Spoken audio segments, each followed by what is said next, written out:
so to loop back to the original question, which is how important are people in an organization? People are the organization. And so if you ever want to build enterprise value, it's building the collective consciousness of the organization, the skills and how they collaborate together towards a specific outcome. And so knowing how to staff that up is the job. I think the reason why first-time founders feel like they have to learn this lesson themselves is because everything you've just said is an unknown unknown. Like they don't even know that they don't know it.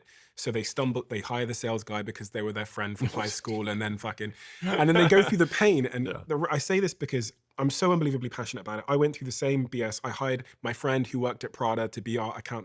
I hired a guy I met at a rap battle to be my marketing director who was literally playing video games for a living at 30 years old.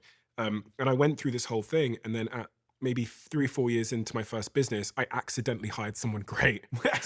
like, Yeah. like through no Yeah. intention of myself, accidentally. Yeah. And I saw the net impact they had. And I thought, oh my God, over the coming years, I learned that the fundamental game here was, as you said, assembling the best group of people.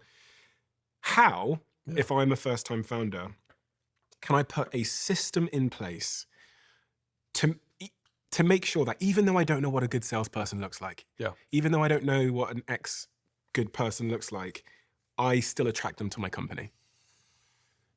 The simplest way of doing it, so the simplest way of attracting somebody to your business when you don't know how to do the job or know who to look for is to unfortunately do the job yourself. And then once you can break down the job, we follow 3Ds, which is document, demonstrate, duplicate. That's how we train anybody. So first, you have to document everything that you do to successfully do the job.